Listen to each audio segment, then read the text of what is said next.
Hey everybody, welcome back to my channel. My name is Stephanie Bree. And today I'm talking... Hold on, there's a smudge on my camera.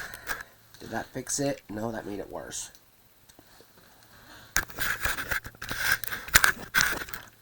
How's that? I hope that's better. Welcome back to my channel. Today I'm talking about playing role-playing games solo. This is a topic I've seen other YouTubers do, and everybody's got their own different method. So I'm going to talk a little bit about what that... And I'm talking about tabletop RPGs, obviously, not computer games. Or video games. So everybody's got their own different method, right? A lot of people like to buy specific books that are tailored for solo play, or specific tabletop RPGs that are designed specifically for solo play. And I'm going to teach you how I do it, and have been doing it for over 30 years. Just using the standard Dungeons and Dragons books. And there's a few things that I like to do. But first I'm going to talk about why would you play by yourself if you don't have friends, because it is kind of a social game. Well, not everybody has the opportunity to gather with other people for various reasons. Maybe they've got social anxiety like I do, or maybe they're like me and they move around a lot, and they move around so much that they don't get into a long-term game. Now, I know some people would say, well, you have online options, and that is true. But finding a group that you fit with and click with online isn't always easy, because you got to go through like Discord, and you got to use like virtual tabletops and things like that. Not everybody likes to do that. So going all the way back to the original Dungeons and Dragons, published in 1974, and every edition since then, including the current 2024 6th edition, and the extremely popular 5th edition, have methods built into the game for someone who can play by themselves. Now, there's a few things you have to look at before you start. And the first thing you have to do is you have to decide. Obviously, you're going to be the dungeon master, and you're going to be playing the game as the characters. So you have to make a few decisions. And the first decision you have to make is, are you going to do it entirely random to make it kind of fair, or are you going to play through like a module and just sort of, try to avoid metagaming if possible. That can be tricky, but there's ways you can do it. Sometimes you're just playing through the adventure just because you like the story and you just want to experience it yourself. I've done that in the past. I can't remember which modules it was I did it with, but I know it was a 2nd edition Forgotten Realms module. I do remember that, but I don't remember specifically which one it was. It had something to do with werewolves. That's all I remember. But anyways, or there was a werewolf in it, I think.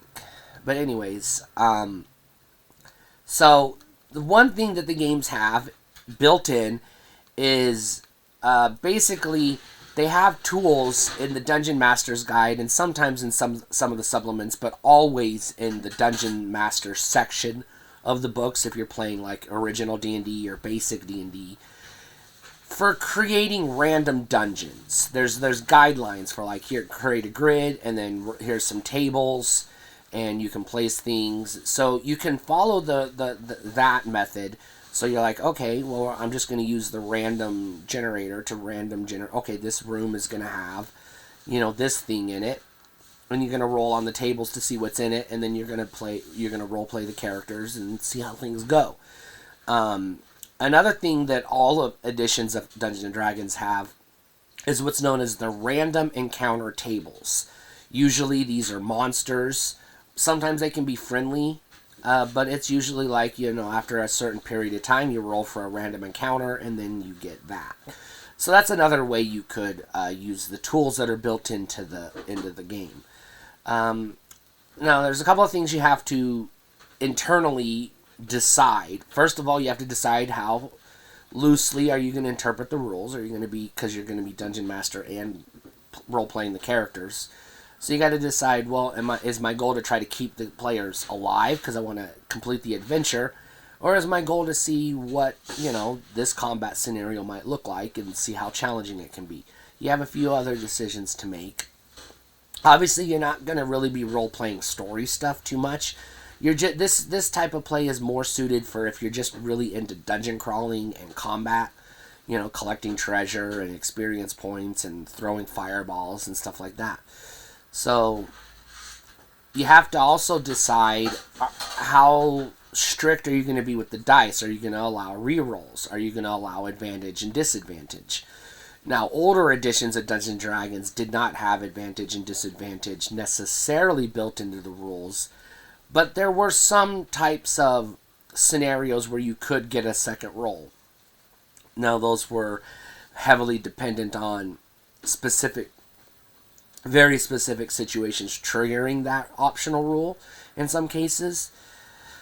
You have to decide which version of the game you're going to be playing based on, and you also have to decide how strict are you going to interpret the rules. Are you going to have the rule books handy and reference it and be like, okay, well, the rules say this, so I'm going to follow that? Or are you going to be like in a normal game where if you were a dungeon master, you're going to say, you know what, I'm going to make some house rules because you're allowed to do that. Well, you have to know what the balance is going to be. What's your goal? The second, I shouldn't say second because I lost count, but the next thing you have to decide is what's the party makeup going to be like? Are you going to be, you're playing solo, are you going to be role-playing a single character and try to keep them alive, or are you going to have a group of like 3 to 5 characters? Because you got to keep track of those characters, and then you got to keep track of the NPCs, this is where it gets tricky because they're technically all NPCs. And my method is pretty much, I like to have a standard 5 character party. I like to have a fighter, a cleric, a wizard, a thief, and sometimes, well, obviously a magic user, but sometimes I substitute the thief, and I always say thief, I never say rogue, because I think rogue is a stupid name and they should get fucking rid of it and replace it, just revert it back to thief, because it's a fucking thief. I hate that word. Rogue. It's so stupid. But anyway, sometimes I replace the thief with like a druid, or sometimes I'll replace the cleric with a paladin, but that's very rare. I never play ever with a ranger or a fucking bard. I hate bards. Get them out of the goddamn game. Stop fucking telling me people play bards because they fucking don't. I've been playing the game for 30 years. I've never played with somebody who played as a bard. Well, once, but he did it ironically because I specifically said I hate bards, and he did it just to piss me off because he was an asshole. If you play a bard, you're an asshole. I don't care if you're the nicest person in the world, you're an asshole, because bards aren't real fucking things. They don't exist. There's no, I fucking hate bards. Let's just end it there.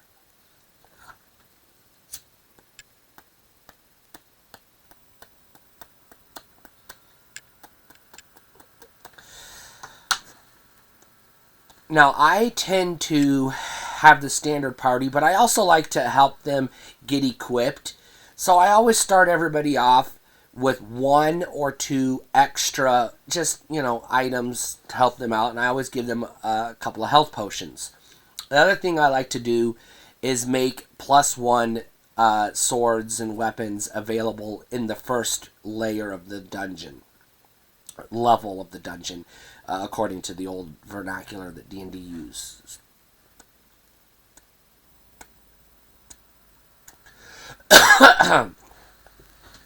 Excuse me.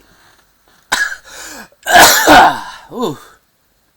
So, I also like to make, if the random encounter says there's going to be 5 goblins and I've got 5 players, sometimes I'll say, you know what, one of the goblins ran off because they wanted to go call for backup or whatever. I try not to cheat on the dice rolls, so I usually don't allow for rerolls unless it's a situation where, it would be, in a normal Dungeons and Dragons game, the DM would be like, you know what, that you should have probably been able to do that. Try again. I'll let you have one more attempt.